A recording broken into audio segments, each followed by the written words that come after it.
Queen Mary 2. Une ville flottante. Southampton, au sud de l'Angleterre, port d'attache de l'immense paquebot. 7 heures du matin, le transatlantique prépare une nouvelle traversée vers New York.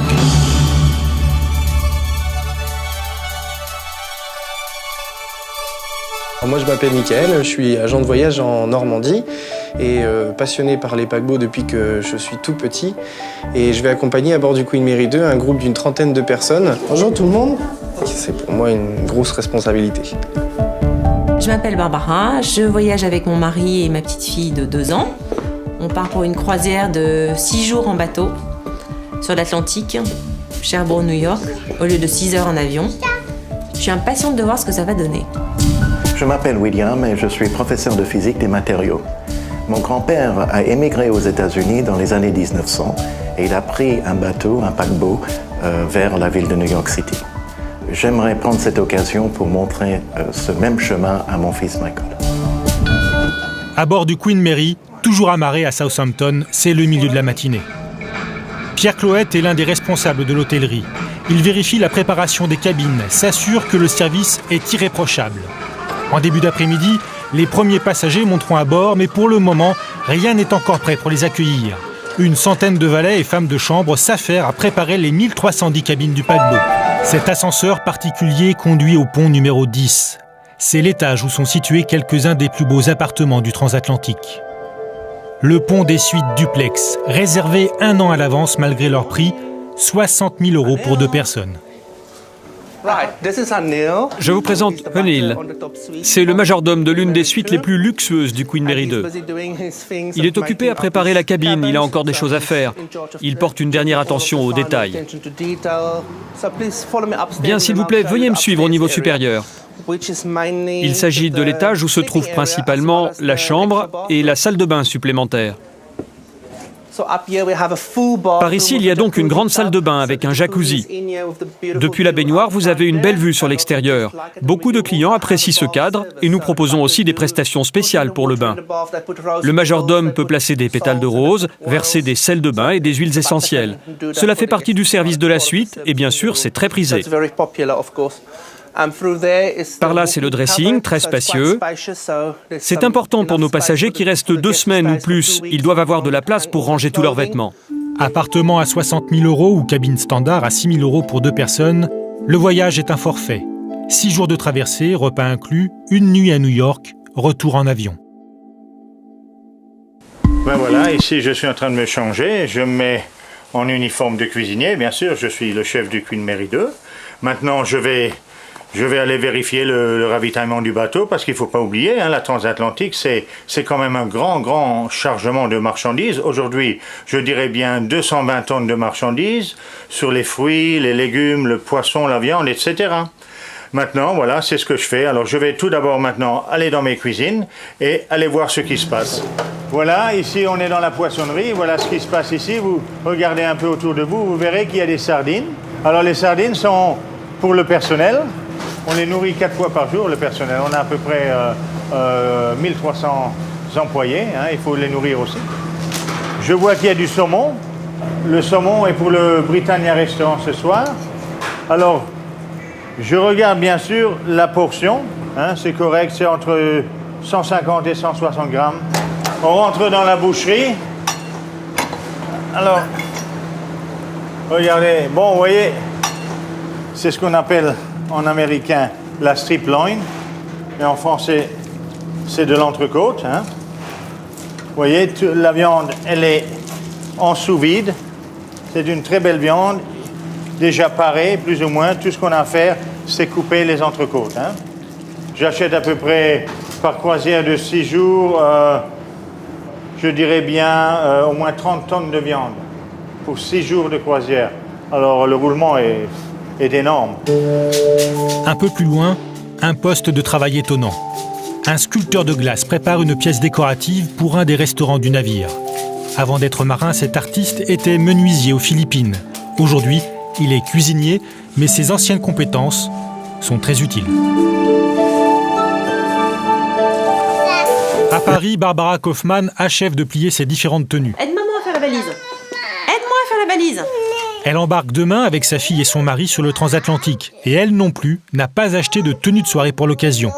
Elle fait avec sa garde-robe habituelle. L'obligation de prendre des robes du soir, c'est un plaisir ou c'est une contrainte ? C'est un plaisir, c'est un côté glamour. On n'a pas souvent l'occasion de porter des robes de soirée. Enfin, pour William Sachs et son fils, sortir le smoking est un plaisir. Serre un peu. Il faut dire que ce professeur en physique des matériaux est d'origine américaine. Remise de diplôme, dîner au restaurant, spectacle. Ah oui, mais il faut sortir des chaussures aussi. Hein. Aux États-Unis, s'habiller chic pour sortir, ce n'est pas ringard. Au contraire. Le père et le fils sont donc bien équipés pour les soirées du Queen Mary. Southampton, 14h. Le terminal d'embarquement accueille 2000 voyageurs. Contrairement au port français, le port britannique a conservé une forte activité passager. Transatlantique, croisière pour les Caraïbes, tour du monde, il y a près d'un départ par jour. 17h. Le départ.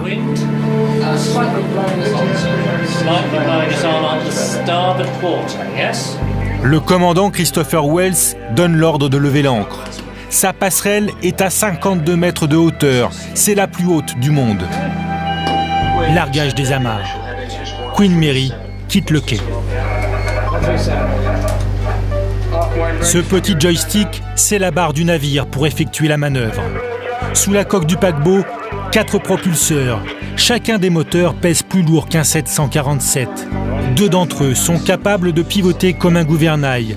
Ils permettent à la ville flottante de quitter sa place de stationnement presque aussi simplement qu'une voiture sortant d'un parking. Il faut seulement imaginer que la voiture est longue de 345 mètres et qu'elle est haute comme un immeuble de 23 étages.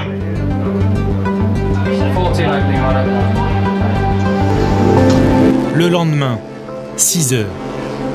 Plus de 70 ans après le premier Queen Mary, le Queen Mary II se présente devant Cherbourg. C'est un moment rare. Depuis les années 1960 et l'avènement du transport aérien, l'activité transatlantique ici a disparu. Alors, en remuant les eaux du port français, Queen Mary II ravive les souvenirs et provoque l'intérêt. Plusieurs milliers de personnes, curieux ou nostalgiques, sont attendus dans la matinée pour voir l'escale du prestigieux paquebot. À Cherbourg, l'embarquement des derniers passagers s'achève. Michael Bocheron ferme la marche. Dans la gare maritime qui renoue avec son histoire, les images d'hier et celles d'aujourd'hui se mélangent. Les voyageurs du présent sont rejoints par ceux du passé. À travers le temps, les mêmes visages, les mêmes étapes, le même voyage.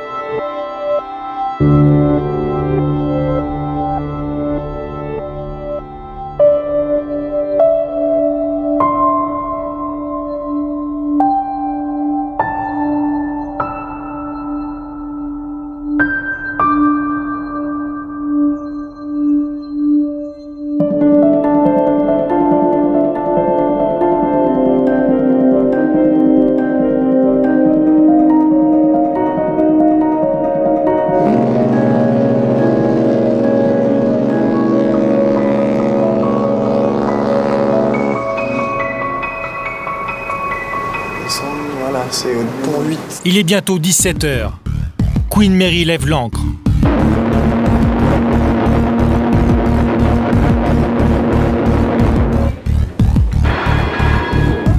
Comme les anciens transatlantiques, le navire va suivre la ligne Cherbourg-New York. Sur les quais, des milliers de personnes sont venues de toute la Normandie pour assister au départ. C'est la seule traversée transatlantique de l'année. Il y a 80 ans, on comptait jusqu'à 8 paquebots par jour dans la rade. Allez, c'est parti.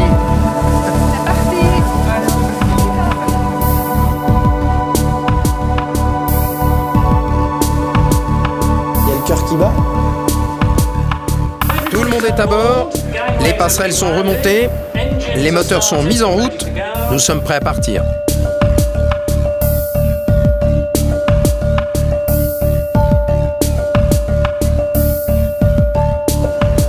Ouais, c'est moi.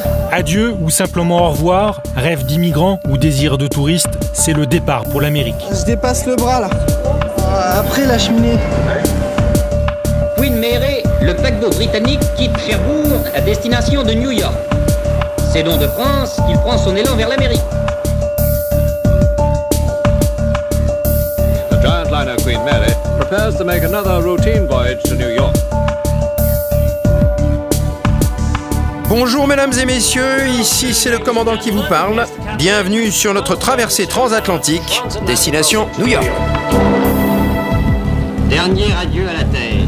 Déjà à l'étrave, prend la houle du large, rythmée comme la respiration même de l'océan.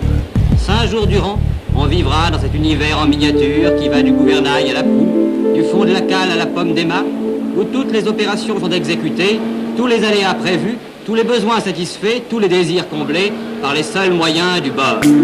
À la suite du Queen Mary, une nuée de bateaux suiveurs. Encore des admirateurs, des passionnés, des curieux. Ils tiennent tous à escorter le transatlantique jusqu'au large. Pour les passagers, ce cortège, c'est un prolongement de la fête donnée par les Français.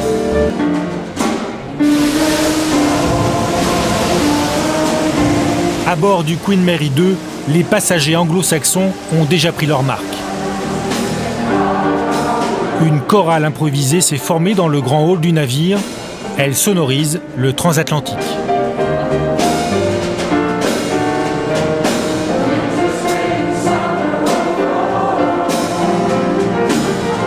Une ambiance bon enfant et une décontraction très américaine.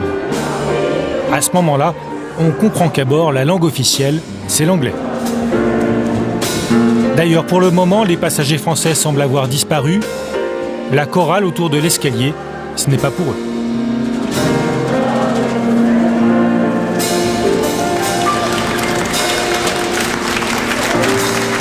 Alors pour... Il faut sortir et ensuite aller sur le pont 12. Je pense que ça va être assez venteux. Vous avez vu le temps ce matin, non? Pas terrible. Pas génial? Non, pas vraiment. Ok, have a nice day. You're welcome. Voici la sortie. On se trouve ici, excellent. Donc en fait, il nous faut aller derrière. Sur le Queen Mary, les voyageurs qui payent le plus cher ont droit à quelques zones réservées comme cette terrasse au pont numéro 11. C'est la fin de la journée. Bientôt la première grande soirée, le premier dîner. Comment tu veux t'habiller ce soir? Qu'est-ce que t'en penses? Tu mets ta cravate noire? Je sais pas. Bah si. Ouais. Tu arrives? Oh, ouais. Hop. On s'habille plus sur le bateau qu'à Paris. Les chaussures à paillettes? Dans leur cabine, William Sachs et son fils ont déjà sorti leur smoking. Comme les Anglais et les Américains, ce soir, ils sont sur leur 31 pour aller dîner. Bon, ben voilà. Non, ben ça va. Ça te dérange pas de devoir t'habiller comme ça pour aller au restaurant? Non, pas du tout, je trouve ça très marrant. C'est quand... en fait, quand j'étais plus jeune, je trouvais ça un peu bizarre de mettre un costume. Enfin, je trouvais ça un peu... Ça servait à rien. Et en fait, maintenant, je trouve ça marrant de devoir m'habiller comme ça, avec une cravate ou un nœud papillon. Je trouve ça assez marrant. Ben, le code vestimentaire, c'est pas pour être prétentieux, mais c'est pour être élégant, pour être bien vis-à-vis de l'autre. C'est comme la politesse, les bonnes manières, c'est un état d'esprit que je trouve remarquable et qui n'est peut-être pas assez suivi de nos jours, chez les Français en particulier, si j'ose le dire. Ce soir, c'est aussi le cocktail du commandant. C'est une tradition. Le maître du navire salue chacun des passagers. Michael Bocheron vient chercher Georges et Odile Renouf pour s'y rendre. Bonsoir. Vous êtes prêts pour rencontrer le grand chef du bord? Nous sommes prêts à l'attaque. Dans la salle du restaurant Britannia, le plus grand du navire, 1200 personnes sont déjà attablées. Ces passagers ont déjà assisté au premier cocktail du commandant. Et maintenant, ils s'apprêtent à dîner. Il est 18h30. Dans l'immense cuisine, c'est le coup de feu. C'est aussi le moment de vérité. Organisation, rapidité, qualité des plats et du service. Ce soir, chef Zimmerman contrôle tout. Alors là, voilà, on a le médaillon de bœuf avec le médaillon de homard, une mousse d'épinards avec une petite hollandaise et une petite sauce de réduction avec enfin un périgourdine en fait.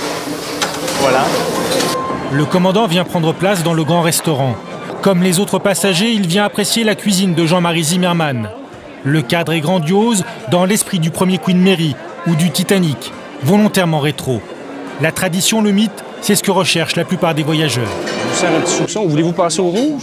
Dans la salle de restaurant, les Français ont fait connaissance avec un autre personnage important. Jean-Sébastien Richet, Canadien francophone, 32 ans. C'est le sommelier du Queen Mary. Vous avez passé une belle journée. Qu'est-ce que vous avez fait? Vous êtes promené à travers le navire? Et votre sommelier, il est comment? C'est le meilleur. Si on pouvait l'avoir tout le temps avec nous, c'est le meilleur. C'est le meilleur. Franchement. Ah merci, vous êtes bien aimable. On va l'emmener en France. Le Canadien, là, le grand Canadien. On mange de la bonne cuisine ici. Voilà. Et on ne s'attendait pas. On a dit c'est british, alors... mais là, non. C'est très très bon. C'est des pâtes au poulet et au fromage. Et alors, c'est comment? C'est bon.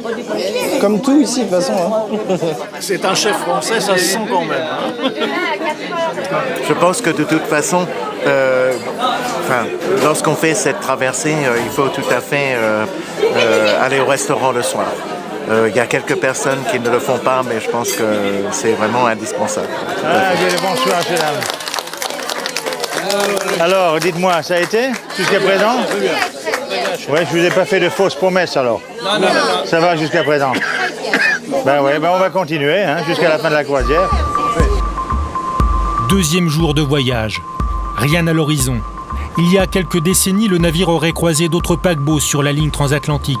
Aujourd'hui, comme le dernier survivant de son espèce, le Queen Mary est seul sur l'océan, avec ses passagers. Les journées passent et les passagers profitent des nombreuses activités offertes à bord. En plein air ou à l'intérieur du navire, derniers instants sur le Queen Mary avant New York, dans moins de 48 heures. Chacun passe le temps à sa façon. Dégustation de vin,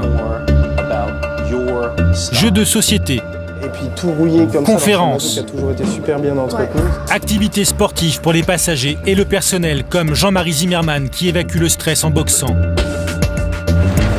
Quotidiennement, à la mi-journée, le commandant Christopher Wells se prend la parole pour donner quelques informations teintées d'humour. C'est le commandant, on va attendre. Nous pouvons dire que nous sommes vraiment au milieu de nulle part. Être au milieu de nulle part, c'est ce qu'ont dû penser les passagers du Titanic. Il s'est brisé en deux. La partie arrière s'est rebaissée. Donc là, ça a tué pas mal de personnes qui étaient en dessous. Et donc, 1500 victimes pour ce naufrage du Titanic. La célèbre catastrophe a eu lieu à peu près à cette étape du voyage, en avril 1912. Aujourd'hui, sur cette traversée de juillet, certains passagers s'attendent à passer au-dessus de l'épave. Oui, parfois certains pensent que nous allons passer au-dessus de l'épave. Certains autres pensent que nous filons vers le soleil. Nous n'allons pas au soleil. Nous sommes dans l'Atlantique Nord. Mais est-ce que vous passez au-dessus du Titanic ? Nous passons au-dessus de l'épave en avril. En hiver comme au printemps, lorsque les glaces descendent du pôle, nous prenons une route qui nous fait descendre plus au sud. C'est là que se trouvait le Titanic. Au même endroit, sur la route au sud. Mais il n'aurait jamais dû rencontrer un iceberg. Il n'a pas eu de chance que la glace descende autant. Donc, en avril, nous passons pile au-dessus de l'épave, et maintenant nous sommes à environ 300 000 au nord. Les passagers sont partis se coucher avec le sentiment de partager une expérience, un moment d'histoire avec les voyageurs du passé. Ils ont sans doute raison. S'ils pouvaient voir les fantômes des anciens transatlantiques, ils verraient par exemple à quel point cette première soirée qu'ils viennent de passer à bord est proche de celle que pouvaient vivre les touristes, les hommes d'affaires et les personnalités de l'époque. C'était avant que la rapidité du transport aérien ne tue les grands navires de ligne, à la fin des années 1960. L'immense salle de restaurant, les dîners formidables, les spectacles, la salle de danse pour les adultes, la garderie pour les enfants, tout existait déjà il y a des décennies à bord des transatlantiques. Le service impeccable, les décors majestueux, le style et le raffinement, ce sont les images du mythe de la transatlantique. Et même si les films d'archives sont usés, tout semble encore plus beau et de meilleur goût qu'aujourd'hui. À bord du Queen Mary qui file vers New York, il est bientôt 2h du matin. Tous les passagers et une grande partie de l'équipage sont couchés. Cette jeune femme est française, elle est officier de nuit à bord du navire. Elle vérifie que les portes de la bibliothèque sont fermées. Toutes les portes. Donc il y en a 280. Elle inspecte les lieux publics, elle veille à la sécurité intérieure du bâtiment, mais regarde aussi les ponts extérieurs. Elle est enfin chargée de répondre aux demandes nocturnes de la clientèle. À 23 ans, c'est beaucoup de responsabilités, mais c'est aussi une expérience professionnelle incroyable. Elle s'appelle Emmanuelle Picheri, elle est titulaire d'un BTS touriste. Avant d'arriver à New York, William Sachs s'était promis de parler à son fils du voyage que ses arrière-grands-parents avaient accompli au début du XXe siècle. Je pense effectivement à non seulement ma propre famille, mais aussi à toutes ces personnes qui avaient cette volonté de quitter la vieille Europe et de chercher une vie plus libre. La majorité de la famille dont je suis issu est partie donc à New York par la traversée atlantique. Étant juif, c'était la période des pogroms. Enfin, je veux dire, il n'y avait pas d'opportunité dans l'Ukraine et dans la Russie et en Pologne. Donc, les gens souvent émigraient. Donc, c'était une période de grande émigration. Et quand on arrive à New York, vous voyez, on passe sous le pont de Verrazano, une expérience même aujourd'hui inoubliable, eh bien, on le fait comme les gens les plus pauvres du monde, mais aussi les gens les plus riches, c'est-à-dire les grands financiers, les célébrités, etc., qui traversaient l'Atlantique dans ce voyage donc, particulier, tous en même temps. Tous en même temps. C'est ça qui est un petit peu paradoxal, si l'on veut.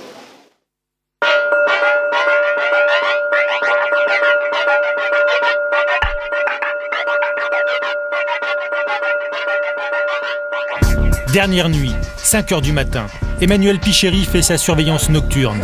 Cette fois, il y a du monde partout dans les couloirs du navire. Les passagers ont sorti tous leurs bagages. Le personnel va les rassembler pour préparer le débarquement. Je vais essayer de faire un petit film de ce moment. Émotion sur le paquebot. La porte de l'Amérique, droit devant. C'est vraiment extraordinaire. Comment toutes ces millions et des millions de personnes devaient sentir quand ils sont arrivés là, c'est magnifique. Pourtant, il n'est que 5h du matin et ça bouge dans tous les sens. Les lumières dans tous les sens. C'est comme une petite galaxie. Bon, je vais filmer. Le pont de Verrazzano.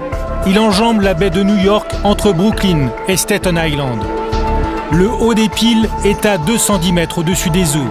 Mais le tablier du pont sur lequel passent les voitures est beaucoup plus bas, à environ 75 mètres. C'est à peine plus haut que le Queen Mary. Alors, le passage est toujours impressionnant, surtout à marée haute. On a l'impression que le paquebot va percuter le pont.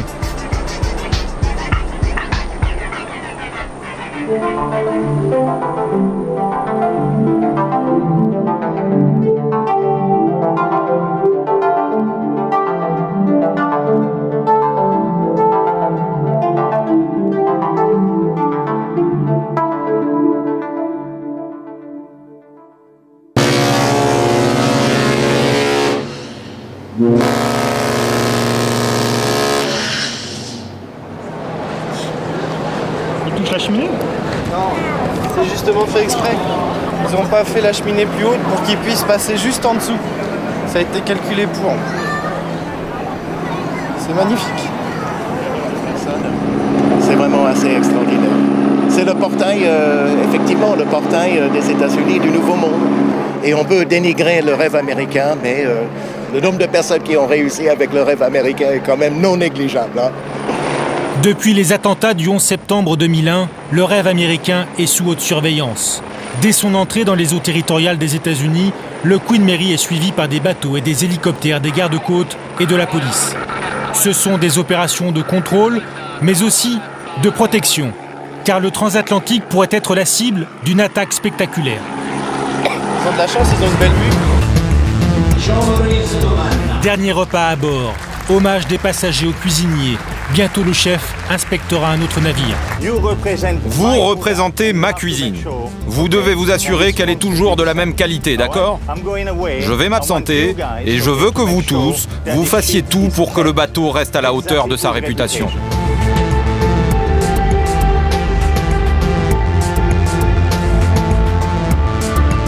Loin de la fête du restaurant, au fond du paquebot. Voilà, c'est une arrivée comme ça, c'est même pas descriptif, c'est formidable.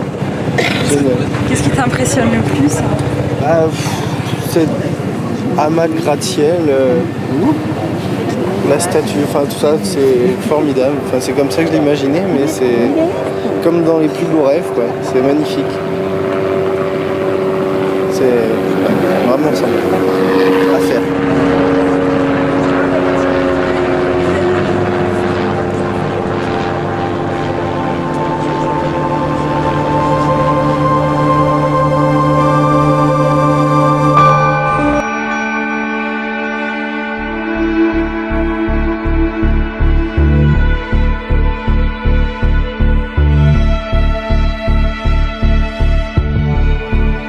La liberté éclairant le monde.